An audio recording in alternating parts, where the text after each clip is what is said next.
Hey guys, on my first road trip after a little, I don't know, a few months of planning and thought I would give you a little update and just talk to you for a second while I'm driving, since it's hands-free.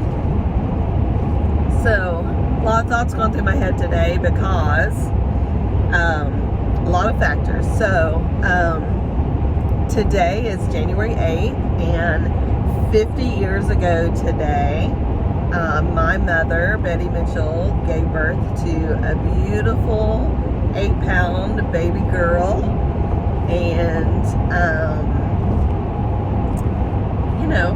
turned out to be her favorite child. All of those things. Obviously, it's me. I was number 7, so I'm sure she wasn't near as thrilled as she was with the first few.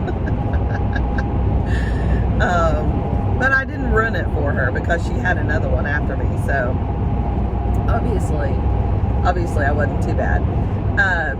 So anyway, I turned 50 today. Feels pretty normal. I don't feel 50. I don't know what 50 is supposed to feel like. So, whatever that means. Feel fine. I'm healthy as far as I know, and everything's, pretty good. So I don't know when you're supposed to feel your age, quotes, feel your age, but I don't feel old. So I guess 50's not old. For all of you 20-year-olds who are thinking about how terribly old 50 is, it's not that old, and it's gonna come before you know it. So be careful about your thoughts regarding people aging.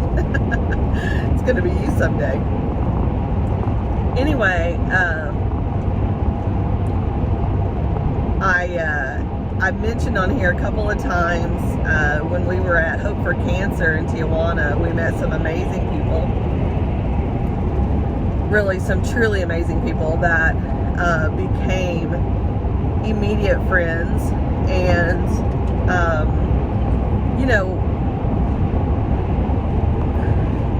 when you find friends who you have something in common with, you don't want it to be something terrible and mean or devastating. You don't like cancer, but it is what brought us all to the same spot, but it's not what made us friends. And so 2 of those people out of the group that I've mentioned before, and I'll just use first names, is Nick and Pam. And we immediately felt connected to them the day they showed up. We should have arrived on the same day, but they actually went to a different facility first and then came back to Tijuana second. So they didn't arrive in Tijuana the same day we did, but they were on the same schedule. So when they arrived, I think it was on day 2, we met them in the cafeteria, and like I said, we just immediately were friends. Like within 5 minutes, we were friends. So we ventured outside and did little things like that together. And what's really, really cool about them is in that short period of time, we were only there a total of 3 weeks. And in just under 3 weeks, we became such good friends and had such good conversation that a bond formed, not just between Pam and I, but between Scott and Nick.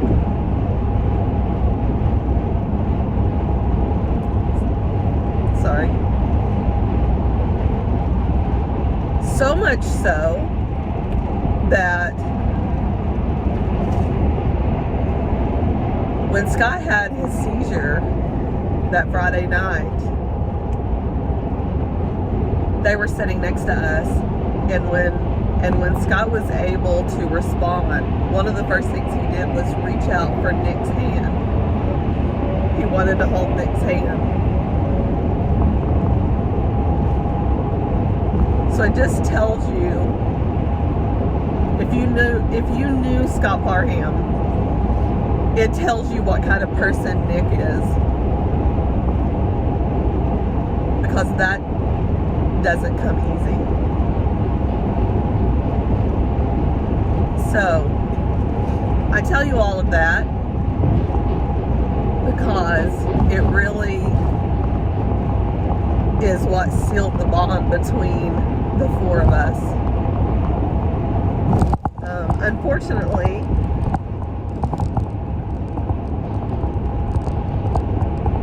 Pam messaged me yesterday, and Nick passed away very peacefully, thankfully. We're very thankful for peaceful passings when it has to happen, but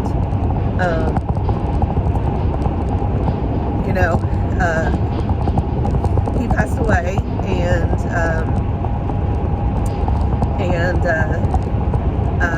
Pam is, they're from Michigan, so Pam is kind of in my same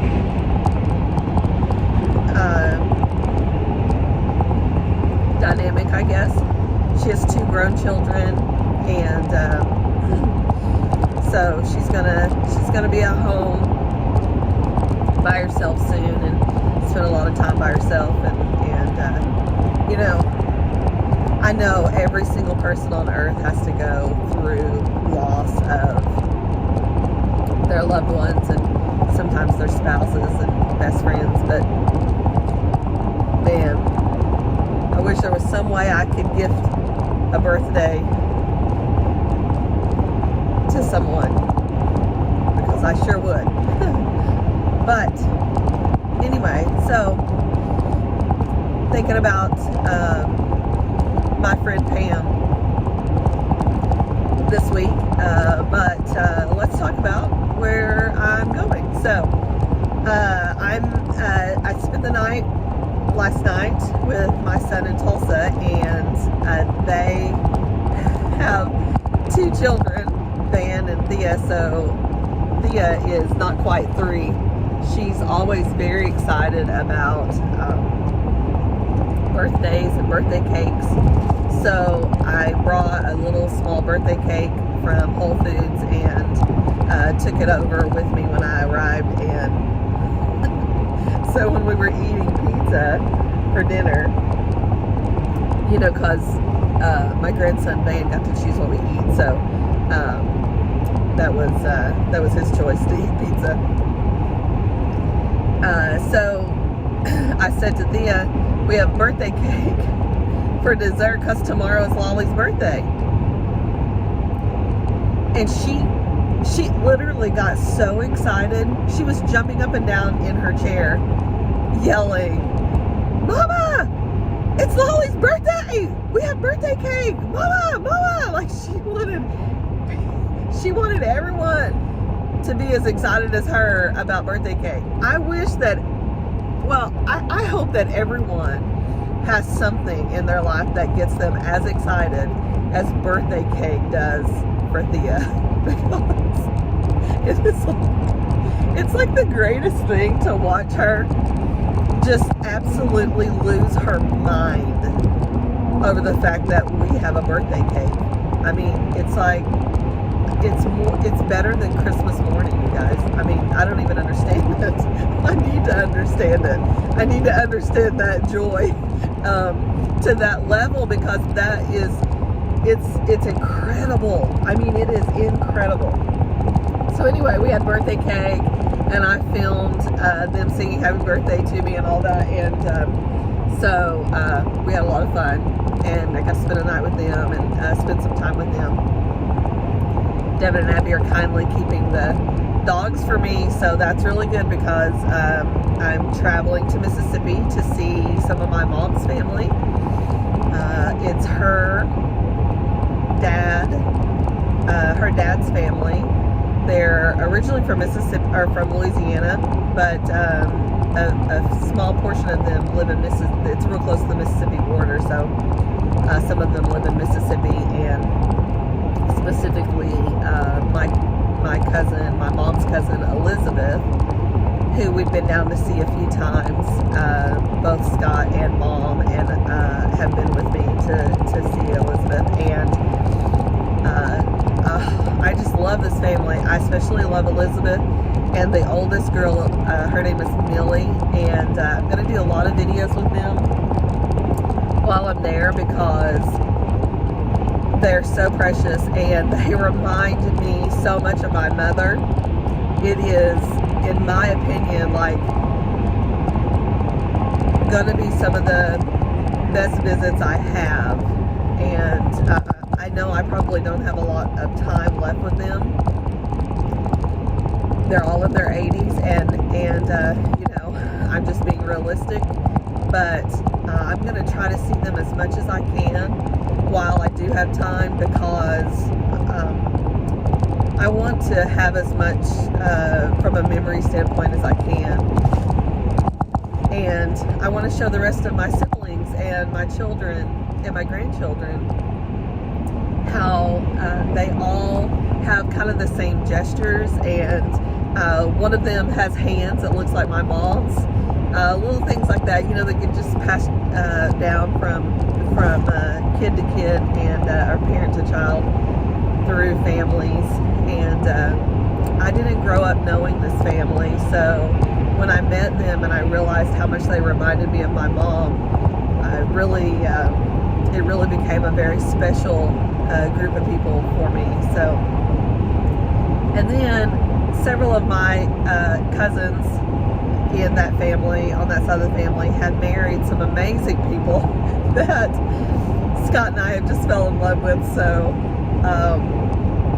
I'm just really thankful for the opportunity to have met them before Mom passed away, and to be able to spend time with them and continue to tell stories about my mom and her family growing up in Louisiana. And you know, these family members, they knew my grandparents and my great-grandparents, and those are people that I didn't know. Other than my mom's dad, I didn't get to meet a grandparent, so, and I didn't really know him very well, but I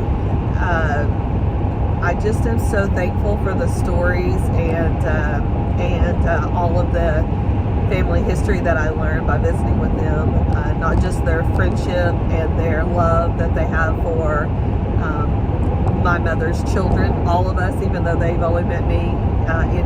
It's amazing. So anyway, I'm headed to Mississippi first, and I plan to spend a few days, and then I have a real amazing opportunity, I think, to celebrate a 50th birthday with Scott's first grade girlfriend, Jamie. Jamie and Scott maintained a friendship basically their whole life, and Jamie married an amazing man named Chris, and we've been, for her birthday, once or twice to New Orleans, and it's one of her favorite places to go, so she chose to celebrate her 50th birthday there. And Scott and I had already planned to go before we even knew he was sick. So when we were going through treatment, we actually talked about the fact that even if he didn't feel up to going, that I was going to try and go, because he desperately wanted to get her a very special birthday present. And so I promised him that I would make sure that she got her present and that she was celebrated properly. And so that's what I'm doing. So I am going to Mississippi first to visit with family for a few days, and then I'm headed to New Orleans to celebrate Jamie, and then coming back up through Austin, Texas, to visit some more dear friends that I met through Scott. Some of his, childhood friends. They met in elementary school or maybe junior high. And this whole group, everybody that I'm really visiting, that's Scott's friends. And of course, you know, over the years they've become my friends too, even though we were not classmates.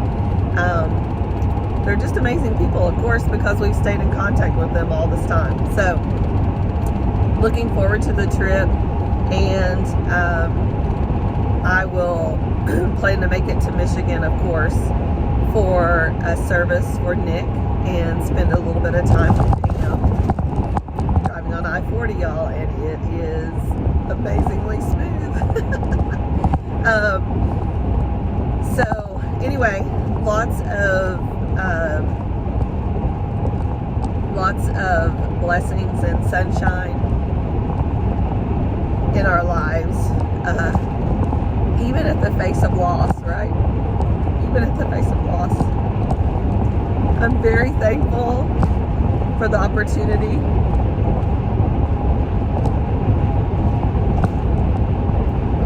to continue to live. I have no idea how some of us are chosen to stay and some of us are chosen to leave. I'm not supposed to understand it, but here's what I would say.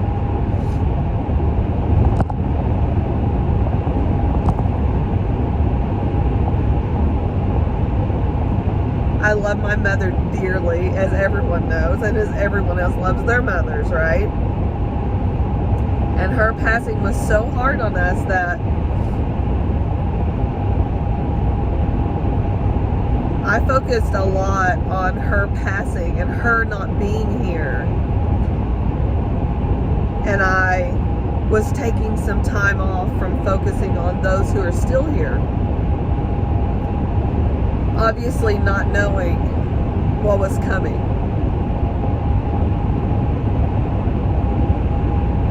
I'm not saying that there is regret in my grief process for my mom. I didn't want her to suffer anymore, and she didn't want to continue to be here in that state, right? If she wasn't a vivid piece of humanity and living life to the fullest, she didn't want to be here. So I just thought, you know, that was our greatest loss that we would experience in a long time, and was just being very naive at potential and possibility. And we were sort of shook hard when Ben's best friend Cooper was lost the following December, and it just made the holidays last year, you know, just ridiculous and sad, and I don't know, we just had a hard time celebrating life. And we spent a few months in 2022 just trying to remind ourselves that we needed to start living again. And then Scott got sick. And so my promise to myself is that I'm going to hang on to my memories, and I'm going to, you know, hopefully smile at 99% of my memories. But I'm going to work really hard at focusing on who's still alive and who's still here with me, and celebrating what we have to celebrate. Because I don't know how much more time I have or any of you have, and there's so many of you that I love dearly. So I'm going to work really, really hard to keep a promise to myself to be present and celebrate life and celebrate whatever the next chapter is for all of us. I have no idea what it is, but I promise that I'm going to be as present as possible for every minute of it. So I hope that 2023 is amazing for every single person that I meet, everyone that I know, everyone that I love. And I really, really hope that you can appreciate the stories and the journey that I share with you here on YouTube and other social media. I want to take you on my journey if you want to go. And so off we go, right? Here's to being 50 and being alive and being present. I hope you all have a wonderful day, and when I get a chance, I will post pictures and short videos of my trip, and of course I'll have some amazing video from my visits with friends and family. So I hope you guys have a great day. I love you very much. Thanks for listening.